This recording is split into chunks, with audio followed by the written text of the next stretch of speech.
Hello, and we're back. I Hello. just had to do that. I don't know why. I said, I'll be back. I should have said that on my last one. That I said, and we're back. Don't mind me. Friday, early January. I'm excited about this year. New things, new visions, new dreams. Yeah, John, I've seen you develop and grow. We're both from Alberta, really close to each other, within a hour or something drive, an hour and a yeah, half. And I've also met your beautiful wife and had great chats with her on here as well. And what a blessed couple you are. And I love how your vision is for health and healing. And for your wife, it's the physical healing and eating, yeah, and yeah. for you, it's this boundary thing. Now, this is so my heart. So when I had you on last time, you had just started out. And Yeah. what was the title of your challenge then? So that was a summit actually. It was When You Love an Addict Summit. So that was a 1 day live summit that I had. About 10 or 11 speakers were on, all pouring into loved ones of addicts to figure out how do we deal with addiction. I love someone who's addicted. How do I love them and look after myself and love myself in the process? So that was a wonderful event that we did last summer, When You Love an Addict Summit. So this one is a little bit different though. This is a bit more of a deep dive into specifically boundaries. It's all about boundary setting. See, I love that. And now let's talk about this for a minute. When we talk about addicts, Yeah, we title that, right? But really, it's just you and me struggling with something right. that's consumed our life. And Yeah. and I think that's a really you're qualified in your education in this area. Tell us a little bit about that, John. Yeah, so I've got a Master of Arts in Marriage and Family Counseling, and I worked in inpatient addiction treatment for over 7 years. I was a manager of a department of an inpatient center here just outside Lloydminster for many years. And I also started a family program during my time there. So what that grew into, that family program was all about, in the inpatient treatment center, we were specifically working with the addicted persons, whether that was drug, alcohol, gambling, sex addiction, whatever the addiction was. The main focus was the addicted individual. And we saw a gap in the treatment that their wife would phone us, or a mom or a dad would phone us and say, how's my kid doing? How can I help? And we definitely saw a gap. We weren't looking after the family. We weren't looking after the loved ones. And we know that one thing that we know for sure about addiction is that it's a family disease. It doesn't just affect the addicted person, it affects everyone around them. There's a system in place that supports addicted behavior and gives life to it and feeds it. And that's our relationships. That's the people that we're closest to. So we knew at that time that we needed to be offering support for loved ones. So we started the family program. I think in the beginning, it started out as 1 day. It grew into a 4 day intensive where we brought people, loved ones together to talk to each other. And then we would bring the addicted individual in, and we would have sessions with that person as well, time together, time apart. And this is where we really saw traction start to Mm, take place, not just for the addicted person, but for the family, because we know we have to work on changing patterns in families. Again, it's not just yes. the individual. So Yeah. that was some of the most rewarding work and rewarding time I've ever had. And now what I do Until is, now. until now, yes. So and now what I do is I do individual coaching with couples, with loved ones, with moms, dads, spouses. Again, it's anyone who's in close relationship with an addicted person and wants to learn, how can I get my life back? How can I get my peace back? How can I get more in control of my life? Because addiction is sucking the life out of me. And Yeah. so I just love working with this specific group of people. That's beautiful. And just honor you in this, John, because anyone who works in this area, you have to have strength for the attacks and you have to have boundaries yourself Yep. to be able to help others have boundaries. And we never arrive. Like, we're always, oh, I didn't Oh see that yeah. myself, right? There's no But perfection over here. Yeah, yeah, exactly. Not over here either. And, I didn't share as much last time, but my life has been deeply, deeply, Hmm. impacted and much tragedy, much loss through addictions. And when I saw you post your first challenge, I was like, wow, this is so needed. Because a lot of people talk to the addict and try to help them come out, but we got to talk about, like, how many times do we trigger? I do it so many times without even knowing, trigger the ones we love who are struggling through addiction, and then they just go, well, I'm not good enough anyway, or if you don't love me, God doesn't love me, or Sure. I can't do this, I don't have the ability to do this. And we can get familiar patterns. Like, do you touch on the familiar patterns? Yeah, because you bring up something that's really important, is that what the addicted person can go through, the family, the loved ones can go through the exact same thing. Because what addiction tells us is Wow. I don't matter, I'm not important, I'll never change. What's the point? Wow. Wow. God's forgotten about me. This is who I am. I've been told this by lots of other people potentially, and then I start telling myself this, and Wow. my self image, my view of myself just gets run right the heck down, and the loved ones, everyone around them, can go through the same thing, and we can start to blame ourselves. Wow. I did, and we can say things to ourselves. Loved ones can say things like, "I did this. This is my kid." And they grew up in Wow. a my home and they became addicted. So what did I do wrong? I must have screwed up. And Wow. living with that blame, living with that guilt, that fault, that shame, I mean that's crazy, crazy heavy. And again, we so much of the focus gets put on the addicted person, and we're familiar with their experience. We know that they can live under guilt and shame continually, and they can say, uh, they can wake up in the morning and say, "That's it. I'm not going to use again. Last night was the last night. I'm never going back." And then they can Wow. find themselves just going back, stuck in the same patterns. Well, what does the loved one do? They can wake up in the morning and say, "I'm not going to guilt trip them. I'm not going to make them feel bad. I'm not going to be judgmental. I'm not going to lose my uh, temper.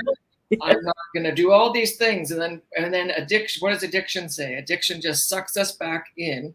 And why does it suck us back in to just repeat those same patterns over and over? Is because those false beliefs that are so alive inside of us, that we keep alive by partnering with them, they keep telling us, "John, you're never going to change. What's the point? Wow. There's no hope here. God's Wow. forgotten about you." There's so many things that we can tell ourselves over and over, but we have to partner with that. And one thing that is amazing, a reality that's amazing for loved ones, is you can change that. You can change how you talk to yourself about yourself. You can Wow. partner with a different reality. You can partner with a different vision for your life. And that's one of the things that I walk loved ones through, is getting a vision for your life. Ah. What are you excited about? What do you want? What does the future look like for you? And without a vision, then we don't know what we're working towards. Why am I changing? Why am I struggling through change? Because change is hard. And I wake up in the morning, I say, okay, that's it. I'm going to be excited about today. And then my loved one walks in and they're in a bad mood and they've just crashed my car and they're spewing words, they're angry. Life happens, and then I just go back to my old ways. But Wow. you can partner with a new vision, get excited about something, and that's what fuels me. That's what keeps me going. No, yep, you screwed up again today, John. That's okay. Start fresh, clear the space, and we keep moving forward. So vision, Wow. vision, vision is so key for loved ones. I love that. And vision is seeing. And many times we have to believe something before we see it come Right. into play. And Yeah. some of us have been in really weighted stories in our journey of relationships. And so we couldn't see in that growing up years or whatever, or in that marriage, that there's another answer, like even to get a Right. vision, right? Sure. So I like how you call this boundaries boot camp, because we never think about that. We personally, like when I was raising my adult kids, I had to change. Hmm. to learn how to parent in communication and relationship and honor. And now they're like 27, 25, 24, 21, and they call me to pray with them. Wow. Tonight we're doing a blessing. This is Hmm. another thing that is really cool. We're doing a blessing for my son's girlfriend for her birthday. And our whole Wow. family comes in and we go on Zoom, and and this is like we've been doing this for more than 15 years. And we've seen people, their lives change just through the impact of watching someone else get blessed, not just us. So practicing, you'll be like throwing this into your boot camp, I know, but Please do. Tell me more. What does that look like practically? What is a blessing? What do you do? yeah, exactly. Like there's this guy named Craig Hill, Yeah. and he does ancient past, talking about God's ancient past and family foundations. It's phenomenal. It changed my life way back in the early 2000s. And something that they would do at the end of the weekend is each person would get in the chair in the middle of a circle, and they would get blessings of things that were good about them, beautiful about them, and Mm, just speak into their life. it's And powerful. can you believe that? We've done that with people in our family for their birthdays who were struggling with addictions, and they cry.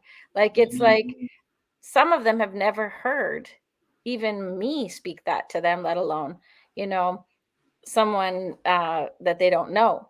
And so we do this. I just had a birthday in November, and I invited people on for a blessing thing, and they blessed me, and then I blessed them back. It was kind of funny because I got birthday blessing, and then all of a sudden I had a word for everybody that was on there, and it was everybody's like blessing each other. And it's why not?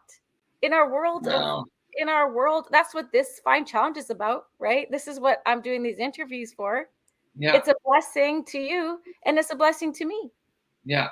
That So sounds so life-giving. yeah, You're pouring it's life into life-giving. each other. Yes, yes. And Yes. look up the word blessing. What does it mean? I haven't even done that, so I'm gonna go do that. But covering over, like, you're releasing life, yes, Yeah. and Yeah. hope. And when you going back to like in our struggles with addictions, don't you find that almost every person has had such an incredible loss or Hmm. tragedy, if not more than one, that caused them to start in the first place? Talk about that a little bit, John. Oh yeah, that's incredibly common. There's something that happened that triggered. So an addiction, a really base understanding of it. Addiction is just a way to cope. It Mm, offers me a solution. Again, whether that's drugs, booze, sex, work, food, um, internet, devices. Addiction is so broad, and the people that I work with, it's not just drugs and alcohol. It's but that right, gets a lot of the airplay. But yeah, addiction is so broad, and like you said, a lot of us understand addiction. We've been addicted to something at some point in our and lives. It maybe just didn't get to the level that it's gotten extreme. to with a lot of other people in their life. But a lot of us understand addiction. But yes, a lot of it is rooted in trauma, Mhm. whether that's abuse, neglect, and sometimes that's for the loved ones that can be they can spend a lot of time camped out there. Well, what happened? What went wrong? I look at their life and I think everything looks fine to me. And it's not our job to figure it out for them, because from the outside it might look like they lived a pretty blessed life. Mm, And it's not about my view about what your experience is. Your experience is your experience, and I need to honor that. And if mm, you went through trauma, and in your mind that's trauma, and for someone else it might not be, I honor your experience, and I mm, honor that for you that was difficult. um, Trauma is broad. Trauma could be, again, abuse and neglect. It can also just be, someone withheld uh, love from me. It's not wow, just withheld. That's powerful. But nobody spoke blessing over me. Nobody spoke life over me. And who was doing that in my life? Nobody. So I lost sight of that. But yeah, trauma is such a key for so many people. And that can be true, again, for the loved ones. wow, Why do we keep getting caught up in the patterns that aren't serving us and that keep us stuck in the cycle of addiction? There can be trauma for loved ones too. So wow. that's an important piece of moving forward, an important piece of recovering, again, for the loved ones too. Wow. What do you, because codependency, that's a word that comes up a lot when we're talking about loved ones. Codependency is where I get my needs met from somebody else. I feel like if you're not okay, then I'm not okay. So it's so dependent. I can get stuck in that pattern as a loved one, where if you're struggling, then I guess I'm struggling. And if you're okay today, then I'm okay. Wow. That's codependency. That's another way to cope for loved ones. And why do we get stuck in that pattern? It's a way to feel better. It's a way to soothe something that's not working on the inside of us. Wow. Wow. And I was just thinking about children. Is there a way, do you think, that, like someone, I know we're all coming in to help with boundaries, but is there a way to see in a small child some tendencies that could help us know to help set those boundaries? Like, I'm raising a 2-year-old, right? Okay. And Yeah. there's certain things I see that I'm like, I didn't see in my other kids, I didn't see this area, or, just even how much they can watch something like on, and are those signs that we should watch for to help Yeah. distract or to fill that need with something else, like. Yeah. Well, I think in parenting, what messages and things that we, broadly speaking, things that we need to get across to our children is, do they feel safe? And to create a safe place, and safety, not just physically, but emotionally. Do they feel emotionally safe to talk about what's going on? Because Mhm. some kids are naturally expressive, and some, like me, are naturally introverted, and it might take a bit to make me talk. That's Yeah. just how we're built. So, do they feel safe to just be themselves? Mhm. And do they have people around them that love them and that are attentive? Like, it sounds like you're being very attentive to this 2-year-old. You're seeing things, you're watching things, and I think that alone, trust that Mhm. you're watching, you're being attentive, and you're going to meet the needs. Okay. If you're Wow. seeing something that's out of line, what I'm hearing from you is that you want to help and you're going to help. So yeah, it's safety. Create love and safety. You can be who you are, and at the same time, when you step out of line, I'm going to call you back. Mhm. And I'm gonna bringing it back to boundaries, as Yeah. as a parent. I'm going to hold strong boundaries, and I'm going to model what strong boundaries look like to you. And Mm. that looks like saying no. And that might tick you off in the moment. And I'm okay with that. Yeah. Yes. But I'm okay with that because I get to be the adult. I get to be the leader here. And I get to show you what this looks like because I'm important too. It's not all about you, it's not all about keeping you happy. And Wow. this is what loved ones have a hard time with, is I don't like setting boundaries because it makes them ticked off at me. And then I got to deal with their anger. And then, It's and then, and true. then. So we can just start caving and caving and caving, and then we give in and we feel Wow. hopeless. So we need people around us who are going to call us up and hold us up and say, "No, John, don't give up on your boundaries. You're important too. What's your vision? Let's ground yourself in that. Let's bring you back." No, Wow. no is powerful. You need to Yeah. say no, and you need to say yes. Remind yourself what you're saying yes to. But no, Boundaries. I love you, right? Like, no, but in love Yeah, and in safety, like boundaries have that being raised, in a very big family and a lot of, fun and chaos. And there weren't a lot of boundaries, but there were certain things that, like, my parents were married for a long time and committed to each other. And, we went to church, like we had a community like that. So there were, certain structures, but boundaries, I didn't understand how to implement personal boundaries. Like, my parents are more free spirited and people would come and visit, and we love that. That people love that about us. yeah, I still have to wrestle with that because I can meet a stranger and think they're amazing and invite them home, and you know what I mean? Like, just just because of how I was raised, and that's a gift. It is a good gift. yeah. But there's also boundaries of, like, I have to think about my family. Right. How will they feel when I bring someone home? And How will other people feel? So really, when you're dealing with boundaries, it starts with me. Yeah. Do I feel even safe with me? Like, my interview Wow. earlier, How, was like, are you ready? Are you the, you know, would you marry you? Right? Was that's basically, good. That's yeah. And good. so am I safe with who I am Yes. so that This is I the can be core. safe for them? Yeah. So that's where I've pulled back from relationships right now to heal and to be safe for me, Yeah. but also for them, so that Okay. I don't speak, act, do what will trigger someone else Yeah. when they're not knowing my boundaries because I'm not clear on my boundaries. Right. Talk about that. How do Yes. you encourage people to spend, like, what if someone lives with you? Yeah. How would this look practically? Yeah. So, I mean, you bring up something that's so key to boundary setting is you have to know yourself. And this Mm, is vision. When I talk about vision, it's my vision. It's not me getting a vision for somebody else. And I can do that. We talk about that too. And I can speak to that in a second. But first, it's about me.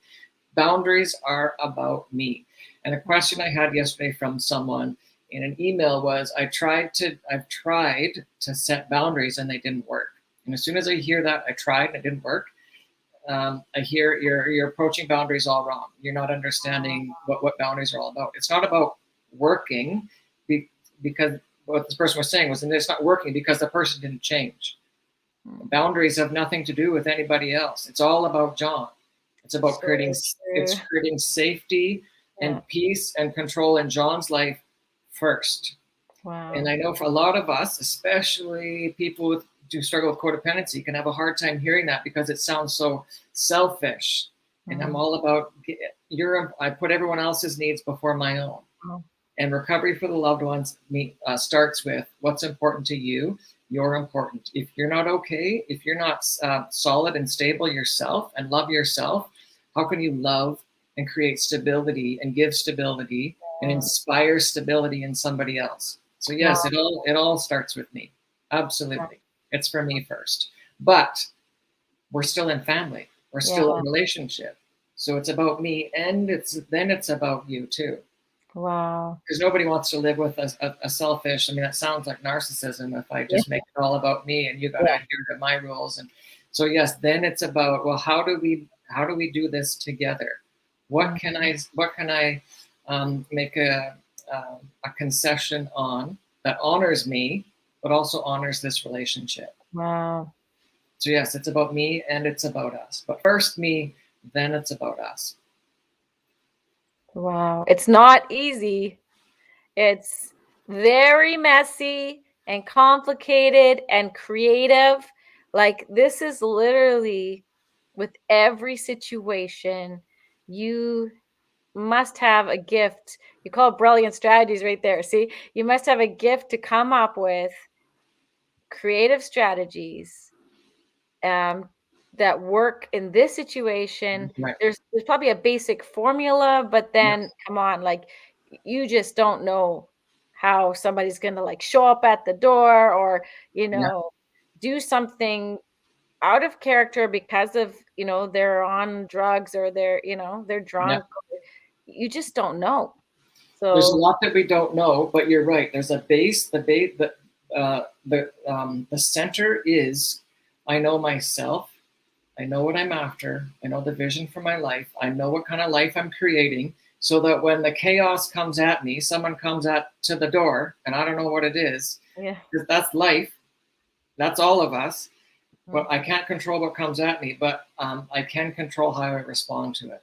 Yeah, So I'm that's going to get solid and grounded in myself and know myself and trust myself. And I'm going to honor myself so that I can deal with whatever comes at me.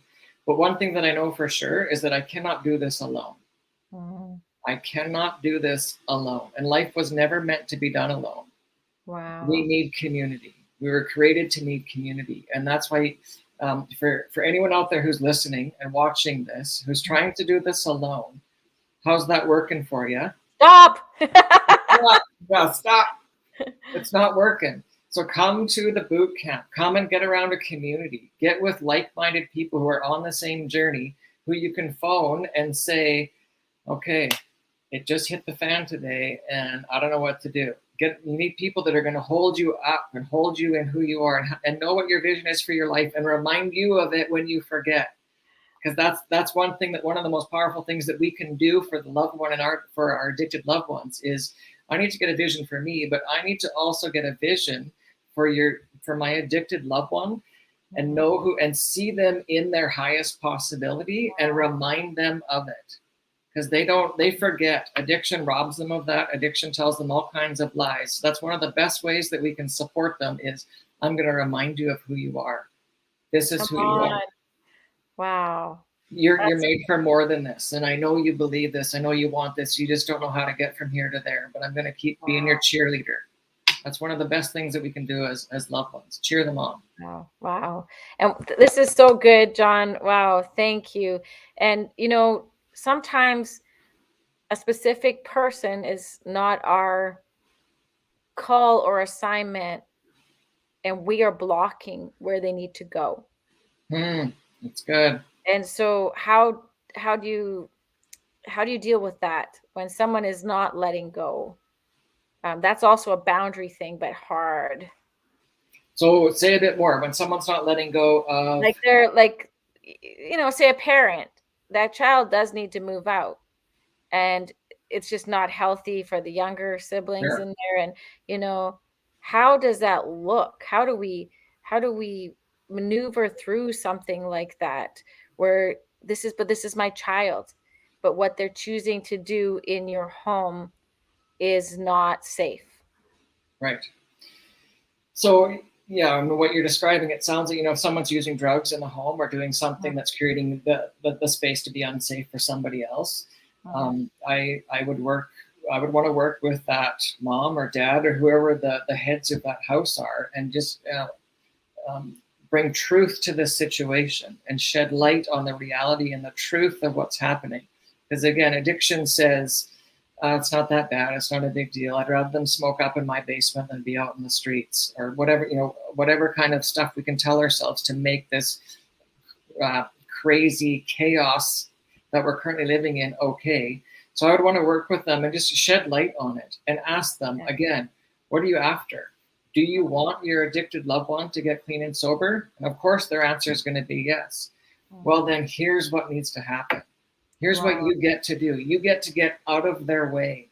Because right now you think you're helping, but your helping is actually keeping them dependent on you, which keeps them stuck. So like you're saying, Stacey, you get to get out of the way and allow them to kind of drop down, experience the consequences of their actions, feel the pain. And us as loved ones, we have a hard time with that. I don't like seeing somebody I care about feel pain. So I like to keep taking it away. And as long as you do that, that keeps them stuck in their addiction, and that keeps them dependent on you. So just to shed light on the reality of it, and to bring this can be really mind blowing for loved ones. You're telling me that my helping isn't helping? I don't get it. Do it again. It feels like I'm helping, but the reality is a lot of our helping just keeps them stuck. So that's one place that I would start with that family. Wow, that's good. John, our time went by so fast. I love, like, there's so much that I'm not even sharing live that I'm hearing for my story, for my family, for my friends. And God bless you in what you're doing. Would you be open to just closing us in prayer here, to pray for those families, and just to call in if you have somebody who this might not be you specifically, but you have family, friends, and that they're struggling through this with a loved one. Please send them to this community so that they can get connected, be with other parents, voice their heart concerns, and not be alone. I love that you're doing this, John, just for that fact alone, and not to mention the education and understanding and expertise you bring in this. But you're bringing a place for people to feel safe and to be heard. Thank you. Oh, you're very welcome. It's my pleasure. I love it. I love it. Yes. I am blessed to be doing this work. So Awesome. yes, I'm happy to pray to close us out. Thank you. Yes. So I thank you for this time. I thank you for the loved ones who are going to be listening to this, whether that's a parent, a spouse, an adult child, a teenager, whoever it is. We just speak blessing over this event, and we just call the right people to come in. And I speak freedom over this event. Thank you that you are going to show up in power and in might, and people are going to be set free. Minds are going to be open, eyes are going to be open, vision is going to be breathed into people. Vision for themselves, vision for their addicted person, to see them in their highest possibility and to remind them of it. So we just, again, thank you for the work that you're going to do in this event, and we just completely give it to you right now in Jesus' name. And I bless the work that Stacy is doing here. Amen. Amen. Thank you so much. Oh, thank you. This has been rich. Thank you. I really appreciate this time, you. And it's always a pleasure, Stacy. Always a pleasure for me too. God bless. Say hi to your wife. Okay, I will. See you. Bye.